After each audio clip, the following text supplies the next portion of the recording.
Para poder hablar del transporte de dióxido de carbono y oxígeno, hay que dejar bien en claro cómo funciona la circulación pulmonar. Hay que recordar que hay una arteria que va a llevar sangre desoxigenada y una vena que va a llevar sangre oxigenada. En el extremo arterial vamos a tener una porción parcial de oxígeno de 40 milímetros de mercurio. En el alveolo va a haber una porción parcial de oxígeno de 104. Es por eso que el oxígeno pasa del alveolo al capilar, porque acuérdense que la difusión es el paso de una sustancia de mayor concentración, de un lugar de mayor concentración a una de menor. Entonces 104 es mayor que 40, por eso es que se puede difundir el oxígeno de esta manera. Ahora, ocupamos que este oxígeno vaya hacia la aurícula izquierda. Pero ¿cómo pasa esto? No va a llegar el 100%, es decir, digamos, los 104, ¿no? Sino que va a estar unido, va a haber una mezcla ahí. El 98% de esta sangre que va a ir hacia la aurícula izquierda va a tener una presión de 104 milímetros de mercurio. Y un 2%, que ya no es esta sangre que viene de la arteria pulmonar, va a ser la sangre que viene de las venas pulmonares, o sea, que tiene sangre desoxigenada y tiene una presión de 40 milímetros de mercurio. A esta suma del 98% más el 2%, que va a dar 100%, se le conoce como mezcla venosa. Y esta mezcla venosa va a tener ahora una presión parcial de oxígeno de 95 milímetros de mercurio. Y esta presión es la que llega a la aurícula izquierda, y esta misma presión es la que va a ir hacia toda la circulación sistémica para poder nutrir al tejido. Lo podemos entender con esta gráfica. Si se dan cuenta, primero la presión parcial de oxígeno llega con una presión de 40 milímetros de mercurio. Después, cuando llega al capilar, esta presión va a volverse de 40 a 104 por lo mismo de la difusión de la presión parcial del alveolo. Una vez que tiene esta presión, ahora para irse a la circulación sistémica se va a mezclar con el 2% de sangre desoxigenada de las venas bronquiales, y esta mezcla venosa va a tener ahora una presión de 95 milímetros de mercurio, que esta se va a ir a la aurícula izquierda, a los capilares sistémicos y pues a toda la circulación sistémica. Con respecto al dióxido de carbono, pues en la sección arterial vamos a tener una presión parcial de 45 milímetros de mercurio. En el alveolo va a tener una presión de 40. Es por eso que el dióxido de carbono difunde del capilar hacia el alveolo. Después, en el extremo venoso va a tener una presión de 40 milímetros de mercurio, y esta presión va a seguir igual, se va a ir hacia el corazón y de ahí se va a ir a la circulación sistémica y va a tener la misma presión parcial de dióxido de carbono, que es 40 milímetros de mercurio, y este se va a ir hacia los tejidos. En los tejidos, la presión parcial de oxígeno en el interior de la célula es de 23 milímetros de mercurio, el promedio. Pero Guyton dice que de 1 a 3 milímetros de mercurio es como lo necesario para que las células puedan realizar su función. En el intersticio va a tener una presión parcial de oxígeno de 40 milímetros de mercurio, y de dióxido de carbono va a tener una presión parcial de 45. Y ya esto se va a difundir hacia la circulación pulmonar, va a irse por la vena cava inferior o superior para poder regresar al corazón, y del corazón la mande a la arteria pulmonar, y que se vuelva a generar el ciclo. Y eso es la circulación pulmonar. Pero ¿cómo se transporta este oxígeno y dióxido de carbono? Aquí vamos a entrar más en bioquímica. El oxígeno tiene dos formas de transportarse. Una va a ser disuelto, que representa el 3%, pero la mayor cantidad de oxígeno transportado va a ser gracias a la proteína conjugada, que es la hemoglobina. El dióxido de carbono va a tener 3 maneras más de transportarse. La mayor cantidad o el mayor porcentaje, que son 70%, va a ser transportado mediante la formación de bicarbonato.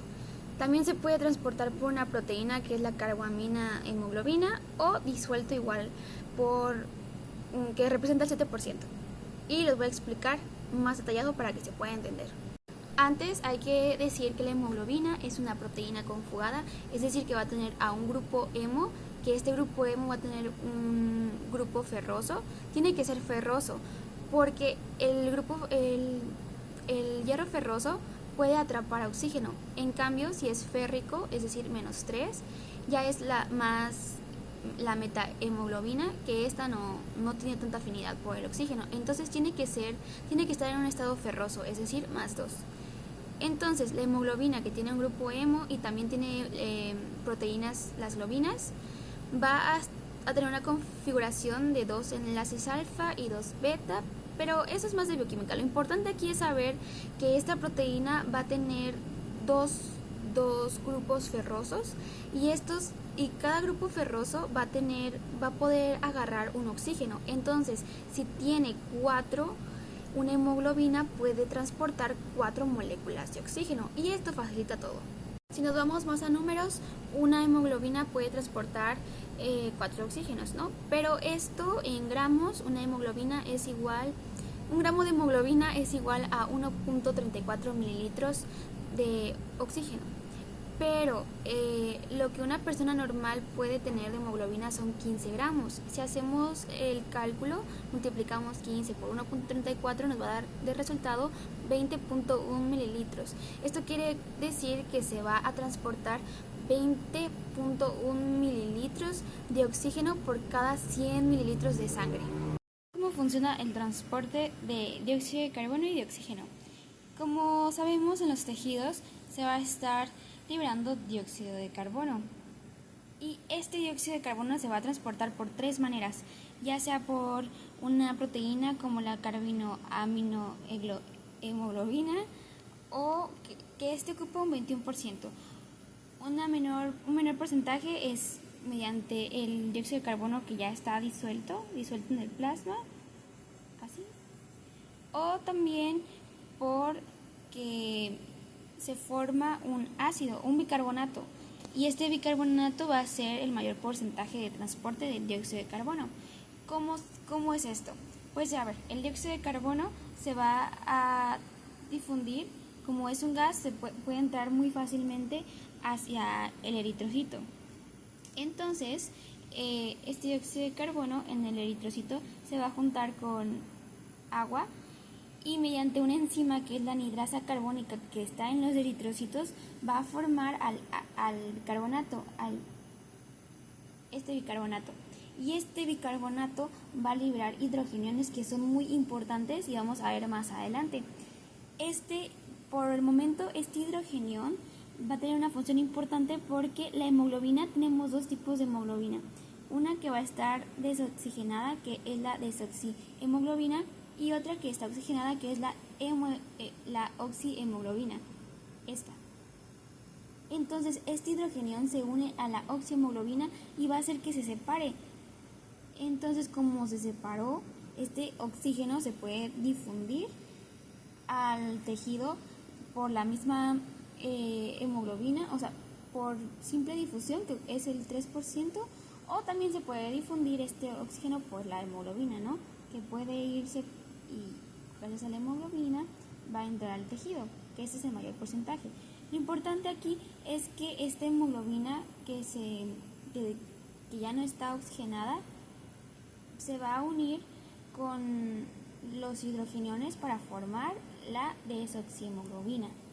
Y también se va a liberar esta hemoglobina que va a ayudar que al unirse con el dióxido de carbono se va a formar el carboaminohemoglobina, que la fórmula es así.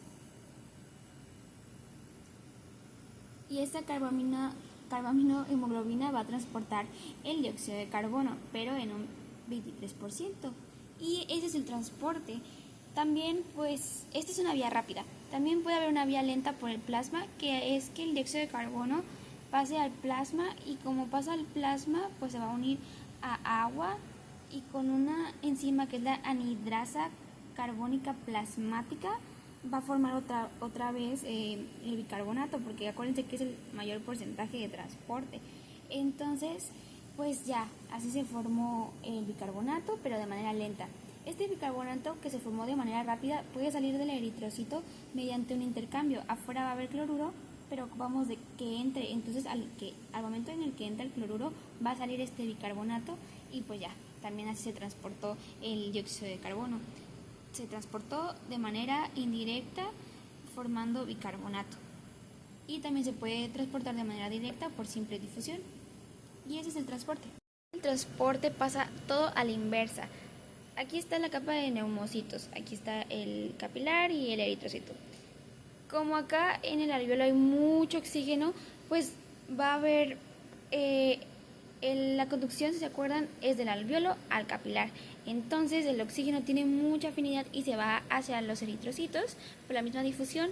Entonces se puede ir, si se acuerdan, es por dos tipos. Una de difusión simple, o sea, por simple, porque está disuelto ahí, o por una proteína que es la hemoglobina. Entonces si se va a los eritrocitos por la hemoglobina, la desoxihemoglobina, que si se acuerdan está formada por un hidrogenión. Entonces lo que pasa aquí, como es todo a la inversa, la desoxihemoglobina se va a unir al oxígeno y esto va a hacer que se forme la oxihemoglobina y también pues que tengamos al hidrogenión.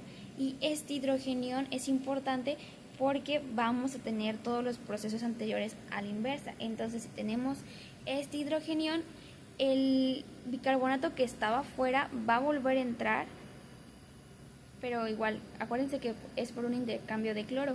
Entonces cuando entra se va a unir con este hidrogenión y van a formar, gracias a la anhidrasa carbónica, van a formar agua y dióxido de carbono. Entonces el dióxido de carbono se va a salir. También se puede salir por el carbamino hemoglobina. Entonces, a ver, la carbamina hemoglobina tiene esta fórmula, ¿no? Y pues se va a liberar esta carbamina en dióxido de carbono y la hemoglobina. Entonces este dióxido de carbono pues se va a liberar. Y también el dióxido de carbono se puede liberar de forma en menor porcentaje, pues al estar disuelto por simple difusión. También se puede transportar dióxido de carbono de manera lenta, como vimos al principio, que el carbonato que estaba afuera, ahora este carbonato, porque primero en el tejido se produce, acá es a la inversa, entonces este bicarbonato se va a separar en el hidrogenión y gracias a la anhidrasa carbónica, pues esto también se va a separar en en H2O y en dióxido de carbono, que se va a transportar. Y esto es el transporte. Ahora entremos un poco más en teoría de la hemoglobina. La hemoglobina se puede saturar dependiendo la presión de la sangre. Por ejemplo, en el extremo arterial, si la presión es de 95, que es lo normal, la saturación de hemoglobina va a ser de 97. Esto quiere decir que 19.4 mililitros de oxígeno se van a transportar por cada 100 mililitros de sangre. Por otro lado, en el extremo venoso, la presión parcial de oxígeno es de 40. Esto quiere decir que la hemoglobina va a estar saturada a 75%. Por lo tanto, 14.4 mililitros de oxígeno se van a transportar por cada 100 mililitros de sangre. Si hacemos la resta de estos números, nos va a dar un total de 5. Estos 5 mililitros son el oxígeno que utilizan los tejidos por cada 100 mililitros de flujo sanguíneo. Ahí es donde entra el coeficiente de utilización, que es 25%. ¿Cómo es esto?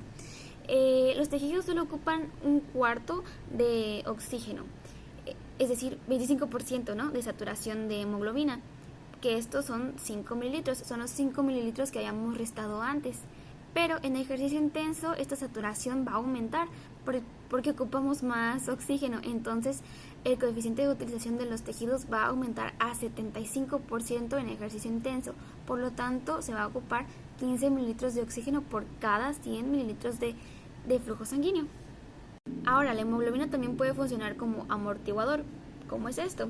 Nuestra presión parcial de oxígeno es de 95 milímetros de mercurio, que tiene una saturación de hemoglobina de 97, pero si por X o Y razón esta presión bajó a 60 milímetros de mercurio, la saturación de la hemoglobina va a ser de 89%.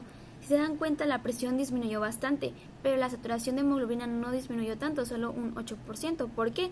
Porque la hemoglobina funciona como un amortiguador, nos da estabilidad en los tejidos para que no se caiga súbitamente, ¿no?, como lo hace la presión, porque ocupamos oxígeno. Entonces la hemoglobina funciona como un amortiguador. Otra propiedad importante es la curva de disociación de la hemoglobina. ¿Qué es esto? Esta curva nos va a decir cuando se altera la afinidad del oxígeno. Por ejemplo, si la curva se desvía hacia la derecha, ya sea porque hubo un aumento de hidrogeniones y de dióxido de carbono, que es el efecto Bohr que voy a explicar más adelante, o también porque aumentó la temperatura o el efecto del bifosfoglicerато, que es una desviación de la glucólisis, es un metabolito que ayuda a que el oxígeno se separe de la hemoglobina. Entonces, si por estos factores que aumentan la curva de disociación de la hemoglobina se va a desviar hacia la derecha, esto va a hacer que el oxígeno tenga menor afinidad por la hemoglobina y esto hace que el oxígeno se pueda liberar de la hemoglobina y pueda irse hacia los tejidos. En cambio, si estos factores disminuyen, por ejemplo en el efecto de Halden, que voy a explicar más adelante, o disminuir la temperatura o el efecto del bifosfoglicerато, la afinidad del oxígeno a la hemoglobina va a ser mucho más, entonces la hemoglobina va a tener atrapado al oxígeno y el oxígeno no va a poder liberarse. ¿Qué es el efecto Bohr? El efecto Bohr en los tejidos hace referencia a esto. En los tejidos pues vamos a liberar dióxido de carbono y este dióxido de carbono se va a unir a agua. Entonces esta unión va a formar el ácido carbónico, que es el mayor porcentaje de transporte de dióxido de carbono, si se acuerdan. Este ácido va a liberar hidrogeniones porque es un ácido. Entonces, cuando hay mayor concentración de hidrógeno y de dióxido de carbono, la curva de disociación de la hemoglobina se va a desviar hacia la derecha. Por eso es que el oxígeno se puede liberar de la hemoglobina porque tiene menor afinidad a esta. En el ejercicio nuestra temperatura aumenta, producimos ácido láctico y producimos más dióxido de carbono porque ocupamos respirar más, ¿no? Entonces por eso se libera más dióxido de carbono. Eso hace que la curva de disociación de la hemoglobina se desvíe hacia la derecha. Por lo tanto, el efecto Bohr dice que a un pH menor la hemoglobina se va a unir al oxígeno pero con menor afinidad. Ahora, ¿qué pasa en los pulmones? En los pulmones todo esto sucede a la inversa. Van a haber menos hidrogeniones en la sangre y menos dióxido de carbono en la sangre porque todo se fue a los alvéolos. Entonces la curva de disociación de la hemoglobina se va a ir hacia la izquierda, por lo tanto el oxígeno va a tener mayor afinidad a la hemoglobina y no se va a liberar tanto oxígeno. Por eso es que como tiene mayor afinidad del oxígeno, por eso en los alvéolos se puede captar mayor cantidad de oxígeno, por esto mismo. También es importante hablar que la velocidad de utilización de oxígeno va a depender de la concentración de ADP. Si recordamos, cuando hay un metabolismo, se va a pasar de ATP a ADP. Entonces, esta producción de ADP va a ser un factor importante en la velocidad de la utilización del oxígeno, del atrapamiento del oxígeno. Y también hay otros factores de esta velocidad, como la cantidad de oxígeno que se puede transportar y el flujo sanguíneo. ¿Cómo es esto? Si recuerdan, los tejidos utilizan mínimo de 1 a 3 milímetros de mercurio para que puedan hacer su trabajo, ¿no? Si la presión parcial de oxígeno es mayor a 1, la velocidad de utilización de oxígeno va a depender del transporte de este. Pero si es menor a 1, la velocidad de utilización de oxígeno va a depender del flujo sanguíneo. Aquí porque pues metabolismo, ADP, y pues porque también se va a transportar más oxígeno. Por último hablemos del efecto Halden, que este va a hacer que la curva de disociación de la hemoglobina se curve hacia la izquierda y que el oxígeno tenga mayor afinidad a la hemoglobina. Entonces el efecto Halden es eso, que al aumentar el oxígeno y a que pase todo esto, el oxígeno tenga mayor afinidad a la hemoglobina. Entonces, esto hace que los hidrogeniones y el ácido carbónico liberen dióxido de carbono, que se va a ir a los alvéolos, y también liberen agua, que se va a ir al plasma. Entonces, el efecto Halden es el efecto que causa la mayor afinidad del oxígeno por la hemoglobina y hace que la hemoglobina tenga menor afinidad por los hidrogeniones y por el dióxido de carbono. Y esto es todo el capítulo de transporte de oxígeno. La acción de la respiración pues va a estar regulada por el sistema nervioso. Pero es lo más importante acá es este dibujo, porque tiene mucho texto el capítulo, pero creo que lo más importante de aprenderse es que número uno, ocupamos un estímulo que va a ser el oxígeno y el dióxido de carbono. Entonces este estímulo se va a ir por una vía aferente hacia un centro integrador y luego este centro integrador va a mandar una señal eferente para que se contraigan los músculos y todo eso. Pero ¿cuál es este centro integrador? El cerebro. En el cerebro vamos a tener... Ay, puse cerebro. Bueno, en el cerebro vamos a tener el control de la respiración pero voluntaria, y en el tallo la respiración involuntaria. Y aquí podemos ver más a fondo, ¿no? Está el puente y el bulbo. En el puente vamos a tener dos centros protuberanciales. El primero es el neumotáxico y el otro es el apnéustico. Y en el bulbo vamos a tener dos centros vulvares, que es el grupo dorsal y el grupo ventral por su ubicación. Lo importante acá es que el grupo dorsal es el estimulador de la respiración. Es el que nos va a regular, es el que nos va a hacer respirar, el que estimula. Tiene que ver con la respiración en rampa, que la respiración es como una rampa. Inspiramos y de ahí se corta y ya luego expiramos y otra vez. Es todo muy progresivo. Pero, ¿quién corta esta rampa? El núcleo o el centro neumotáxico. Es el inhibidor de la respiración, por así decirlo, y por lo tanto va a aumentar la frecuencia respiratoria. Otro grupo importante es el apnéustico, porque este va a estimular la inspiración, pero el más importante es el dorsal. El que tiene mayor peso es el dorsal. Respiramos gracias al dorsal. Acuérdense así. Pero el apnéustico ayuda a prolongar la inspiración. En esta rampa, por ejemplo, la inspiración se puede prolongar un poco más gracias al núcleo apnéustico. Y el grupo ventral es más accesorio. Este ayuda más en las respiraciones forzadas para poder activar los músculos accesorios de la respiración. ¿Cómo tenemos las señales? Pues todo gracias a quimiorreceptores. Estos quimiorreceptores se pueden dividir en dos, en centrales y en periféricos. Los centrales son los que están en el bulbo raquídeo y van a ser estimulados por la ausencia de dióxido de carbono y de hidrógeno. Y los periféricos tienen más que ver o están localizados en la carótida común, en los cuerpos carotídeos y en los cuerpos aórticos, y van a estar estimulados por el aumento del dióxido de carbono, la disminución del oxígeno y el aumento de los hidrogeniones. Aquí hay un dibujo de estos centros. Aquí está. Los quimiorreceptores centrales van a estar inervados por el nervio vago y el glosofaringio. Y el grupo dorsal, que les dije que es el más importante, que actúa en la inspiración y controla el ritmo de la respiración, es el grupo dorsal y va a estar estimulado por quimiorreceptores periféricos. Va a tener señales aferentes del nervio glosofaringio y del vago, pero también del nervio frénico, que es el que inerva el diafragma, y también va a estar estimulado por varoreceptores y receptores pulmonares.